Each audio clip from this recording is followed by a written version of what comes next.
ыйман, мыйзам, тазалык. Өлкөнүн бүтүндүгүн сактап, өнүгүү жолуна сала алчу жападан жалгыз программа мына ушул.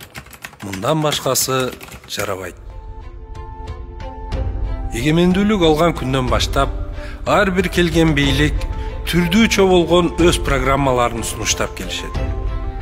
Туңгуч Ажо Акаевдин тушунда аткарылган Песак программасынын айынан 70 жылдап куралган мамлекеттик мүлктүн баары менчик өтүп, миллиондогон малжандык, миллиардтарга курулган өнөр жай менен өндүрүштүн баары талкаланып жок болду. Бул программанын акыры өнүгүүгө эмес тескерисинче кыйроого алып бараарын ачык айтып чыккан эсептелүү инсандардын бири Мыйзам чыгаруу палатасынын жаш депутаты Адахан Кимсанбаевич Мадумаров болгон. Кыйынга менчиктештирип олтуруп, анан бүт баарын талкалап, кирпичин кирпичтей, шиферин шифердей сатып, ошол жерде жыргап жатып калып. Бүт коро сарайлар аны да жеп жулуп жок болуш керек эле, бирок бетон болгон үчүн туруп калды. Анын да чагып ичиндеги зымын алып чыгып Кытайга сатып атабыз. Металл кылып. Завод Телмаш заводду, эмне деген завод фабрикалардын баары, Оштогу текстилдин бүт баарын менчиктештирди. 15 000, 12 000, 9 000, 8 000 kişi иштеп аткан жерде азыр 800 kişi иштеп атат. Ушулбу калк иш менен камсыздандыруу. 250 миллион сом гана түшүп атат менчиктештирүүнүн натыйжасында. А биздин Кыргызстандын менчиги миллиардтаган долларга эсептелинген болсо, болгону 250 миллион доллар түштү. 10 жылдык менчиктештирүүнүн кесепетинен. Кайсы бюджет айтып атасыңар? Кайсы бюджетти жеңилдетип атасыңар? Песак деген программаны кабыл алып, биздин 29 эң күчтүү комбинаттар, фабрикалар баары менчиктештирилип, ашмалтай чыкты. Биз ошол Песак программасын кабыл алып атканда мен Песок программасы деп коем. Песок бул кумга сиңген суудай болуп, биздин аябай күчтүү союздун деңгээлиндеги иштеп аткан мекеме ишканаларды бир күндүн ичинде жокко чыгаргандыгы менимче Чыңгызхандын аскери да канчалык башаламандыкты салган эмес. Халктын санынын аздыгы кендирди кескен маселелердин бири болгондуктан, бул маселени бир аз болсо да чечүү максатында төрөт үйлөрүндө көз жарып жаткан апалар үчүн бүт баарын бекер кылган мыйзамды кабыл алдырып, Батирене наамын социалдык жактан жашоо оор болуп турган учурда жете эле перзент төрөгөн энеге сөзсүз ыйгаруу керек деген мыйзамын төрөлгөн ар бир наристе 5 жашка толгонго чейин мамлекеттик дарыгерлер тарабынан бекер көзөмөлдөнүп, эмдөөлөрдүн баарын акысыз алышы керек деген мыйзамы да дал ушул максатта кабыл алынган. Сапаттуу адистерди, илимдүү билимдүү муунду тарбиялап жетиштирмейинче эч бир жаатты өнүктүрүү мүмкүн эмес болгондуктан, илим алуунун башаты болгон 1-класстан баштап 4-класска чейинки окуучуларга өкмөт тарабынан күн сайын ысык тамак берилүүсүн мыйзамдаштырган. Окуу китептери үчүн милдеттүү түрдө төлөнүшү керек болгон ижара төлөмдөрүн токтоткон. Ата-энелердин колунда жоктугунун айынан көптөгөн окуучулар окуу китептерди ала албай калышып, дээринде бар окуучуларда билимсиз болуп калып жаткан көп учурлар бар болчу. Ремонтко же парда үчүн деп мектептерде ата-энелерден акча чогултууну жокко чыгарган. Бул маселеде да жогоруда айтып өткөндөй кээ бир ата-энелер колу жукалык кылып, балдарын мектепке жибере албай калган учурлар көп кездешчү. 74 жаштан жогору ар бир ардагер мамлекеттин эсебинен бекер дарылануу укугуна ээ болгон. Ардагерлердин арзыбаган пенсиялары айлап кармалып, берилсе да кайдагы керексиз буюмдар менен, көгөрүп кеткен чай, окулбай калган гезит журналдар менен, өтпөй калган галош же эч ким ичпес арак менен эмес, накталай акча менен өз убагынан кечиктирилбей берилсин деген мыйзам долбоорун өткөрүп, анын аткарылышында жеке көзөмөлүн алган. Өкмөттүн курамында вице-премьер-министр кызматын аркалап турганда, Душанбе шаарында өткөн КМШ өлкөлөрүнүн өкмөт башчыларынын жыйынында Россия Федерациясынын премьер-министри Михаил Ефимович Фратковго баш тарталгыс сөздү таамай айтуу менен Кыргызстандын окуу жайлары тарабынан берилген адистик же кесипкөйлүк күбөлүктөрүн Россия Федерациясы тааныйт деген келишимге кол коюусуна жетишкен. Бул келишимдин натыйжасында кыргыз жарандары Россия Федерациясынын жарандары менен дээрлик бирдей укукка ээ болуп, жылуу жумшак жумуш орундарына иштеп баштаган. Бир эле мисал, Бүгүнкү күндө 100 миңдеген мекендештерибиз такси кызматтарында айдоочу болуп эмгектенишип, салыштырмалуу бир топ жогору болгон кирешелерди таап жүрүшөт. Я ему доверял в этих всех моментах, и он старался все вопросы решать и брать на себя ответственность. Өкмөттүн жыйынында каралып, бир добуштан кабыл алынып жаткан ХИПИК программасына жалгыз өзү каршы чыгып, анын артынан ээлеп турган кызматынан да баш тарткан. Кечээ өкмөттүн жыйыны болуп, ХИПИК программасына киргизүүгө бүт өкмөт макул болуптур, сиз каршы болуптур. Мени президент Курманбек Бакиев дагы чакырып алып айткан. Бул жер сага парламент эмес. Өкмөттүн айткан деген көпчүлүккө баш ийип иштеш керек деп. Мен арызымды жаздым дагы таштап койдум. Мен отставкага кетем. ХИПИКке киргенден көрө отставкага кеткеним. Ошондо жогорку кеңешке чакырып алып айтканда трибунадан айткан сөзүм бар. Өрмөлөп барып, жугунду ичип аман калгандан көрө тике туруп кадыр барк менен өлгөн артык. Туура бийде тууган жок, туугандуу бийде ыйман жок деген накыл кептин өзүнөн эле тийиштүү жыйынтык чыгара албаган чабал саясатчылар биринин артынан экинчиси келип, бирок биринчисинин катасынан экинчиси сабак ала албай, биринчиси баскан кетмендин башын экинчиси деле дал ошол жеринен кайталап басып олтуруп, өлкө болуп көрбөгөндөй чоң жоготууларга дуушар болуп жаткан. Бул нерсе түбөлүк улана берүүсү мүмкүн эмес болчу. Улам бир тарабынан кемирилип олтуруп, өлкө бүтүндүгүнө доо кетчү учур күн санап жакындап келаткан. Мына ушул коопту алдынан көрө билген көсөм инсаныбыздын башчылыгында бүтүндүктү сактап калуу максатында 2006 жылы Бүтүн Кыргызстан саясий партиясы түзүлдү. Ошол партиянын тийиштүү документтерин даярдоо максатында, программасын иштеп чыгуу максатында, уставын иштеп чыгуу максатында атайын жумушчу топ түзгөнбүз. Мен ошол жумушчу топту жетектегенмин. Бардык документтерди даярдап, Юстиция министрлигине тапшырып, 2006 жылы 1 декабрда каттоодон өткөнбүз.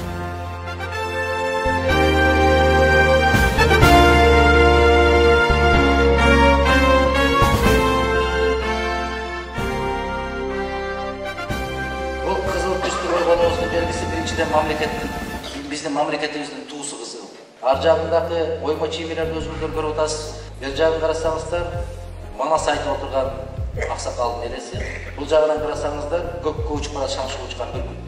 Эмне үчүн ак ортодо акты тазалыкка умтулат Кыргызстан. Мына ошол тазалык чыгып келаткан күн деп дагы айтсаңыздар болот, күнөстүү Кыргызстанды. Анан көк асман түстөгү Кыргыз мамлекетинин картасы. Анан чолпон жылдыз көктө жанган эң жарык жылдыздары эң биринчи чыгып, эң кеч баткандары чолпон жылдыз. Партия түзүлгөн күндөн тартып, бийликке же мансапка карап жулунбай, дайыма элдин камын ойлоп, эл менен бирге болуп келет. Асаба ГЭСтин Раматылык мурда жетекчиси Мелис Эшимхановго келип кайрылдык. Ал киши кулчулукта жүргөн жарандарыбызды Адахан Мадымаровдун куткарып келгендиги тууралуу айтып берди. Сиздердин дагы маселеңиздер Казакстанда болгондуктан бир гана Адахан Мадымаров гана сиздерге жардам бере алат. Ошонун атына арыз таштап кетиңиздер деп айтты. Биз арызыбызды ошол Мелис Эшимхановго таштап кеттик. 3-4 күн арадан өткөндөн кийин 9-чы вагондо комиссия баратат деп проводниктер айтып калышты. Биздин арызыбыз менен бараткан комиссиялар экен. Алардын ичинде Адахан Мадымаров экен. Эжекелер, кабатыр болбоңуздар, ошо сиздердин катыңыздарды алдык. Казакстандын ичинде кандай кордуктарды көрсөтөт.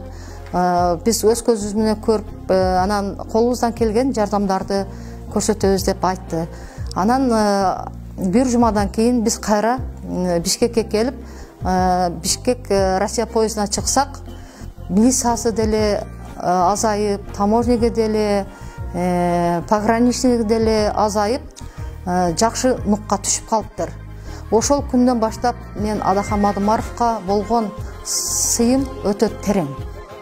Парламент толтурган партиялардан айырмаланып, 2008 жылда Баткен областында табият кырсыгынан жабыр тарткан элге биринчилерден болуп гуманитардык жардам жеткирип барганын жергиликтүү эл алигече аңыз кеп кылып айтып келишет. Дейсиздер. Мына ошол соопчулук иретинде келип отурабыз. Биринчиден, экинчиден сөзсүз түрдө биздин ураныбыз барбы? Биз биргебиз деп. Ар кандай учурда биргебиз деп. Заман талабына ылайык китеп ичиндеги байлыкты жаштар тарыхый кино санаты аркылуу таанысын деген максатта белгилүү кинорежиссер Болот Шамшиев менен улуу жазуучу Төлөгөн Касымбеков экөөнө Сынган кылыч романын экрандаштырууга буйртма берип, ушул сыяктуу тарыхый тасмаларды тартып туруу үчүн өкмөт жыл сайын $1 миллион эсебинде акча бөлүп берип турат деген токтомду кабыл алдырган. Сынган кылыч тартылбай калганы менен ошол токтомдун негизинде көп болбосо да Курманжан атка Саякбай кино тасмалары жарык көрүп, элге тартууланды.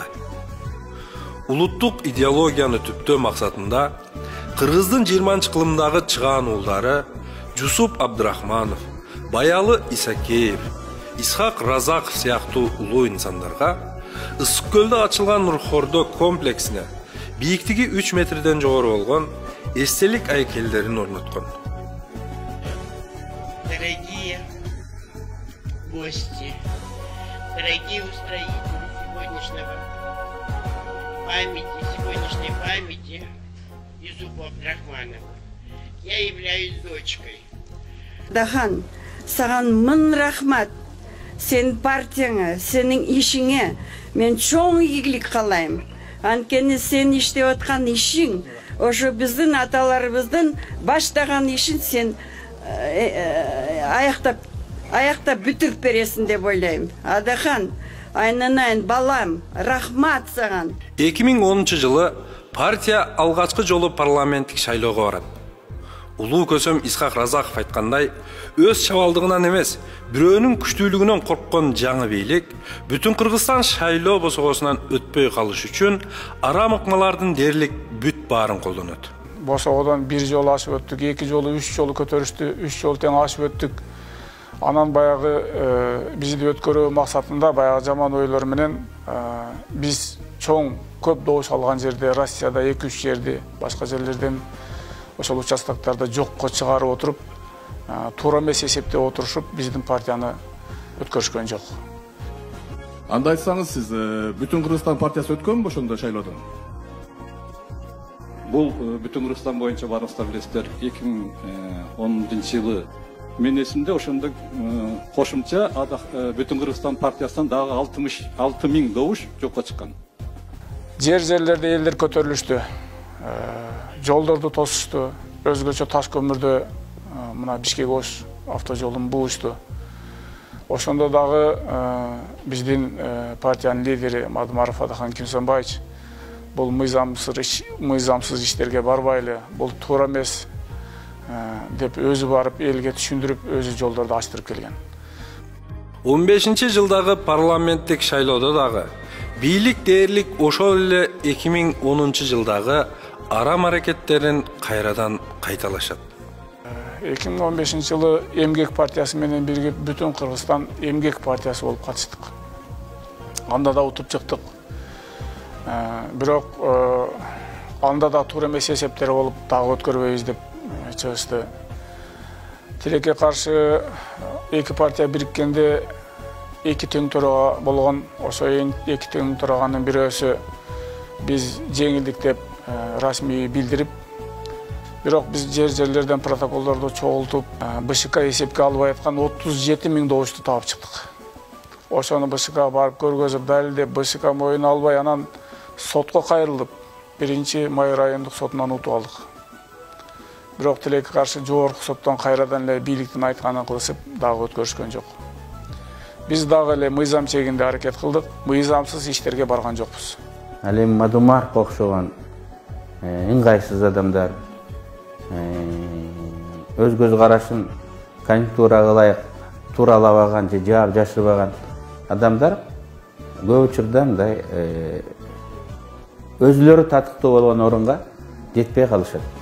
Ал кезде Адахан Мадумаровдун мамлекет үчүн кылган иштери көмүскөдө калып, анын эмгегин тарыхтан өчүрүү аракеттери дагы күч болгон.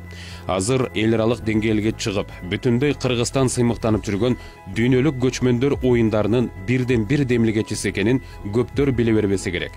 Ал түрк тилдүү мамлекеттердин кызматташтык кеңешинин башкы катчысынын орун басары болуп турганда, бул иш чаранын Кыргыз жеринде өтүп калуусунда эмгеги зор. Кыргызды таныткан, кыргыз мамлекетин таныткан бренд болуп калган көчмөндөр оюну, биринчи дүйнөлүк көчмөндөр оюнунун уюштурушунда дагы өзүнүн өзгөчө салымын кошту. Кыргыздын жана улуттук оюну, көкбөрү оюнундагы баягы эл аралык федерациясынын түзүлүшүндө, эл аралык деңгээлге чыгышында дагы андан ары кеңейишине дагы өзүнүн салымын кошту. Мадумаровду каралоо башталган болсо, шайлоо жакындап келатат деп бил деген сөз бекеринен накыл кепке айланбагандай.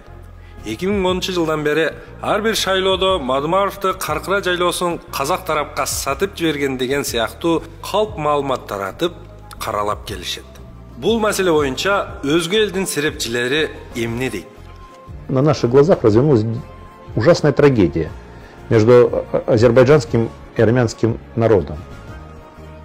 И каждый по-своему к этому может относиться, но абсолютно очевидно, что нельзя было доводить дело до войны. Нельзя было, надо было договариваться. Я сейчас не обсуждаю, кто тут прав, кто тут виноват, но здесь вот что очень важно.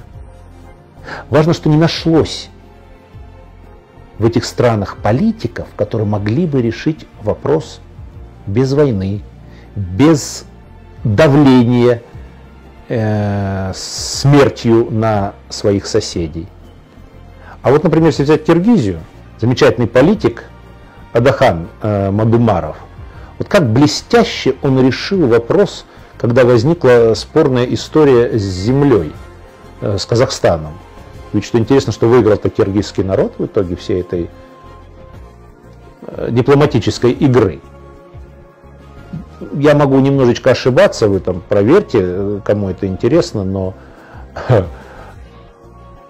если мне память не изменяет, Казахстан получил 600 гектаров, да, а Киргизия около 1000. Это же серьезно, почти в 2 раза. И без войны. Вот это вот таких политиков на наших постсоветском пространстве должно быть больше. Таких политиков должно быть. Они должны, по сути дела, решать судьбу своих народов. Те, кто умеет без войны, решить в пользу своего народа.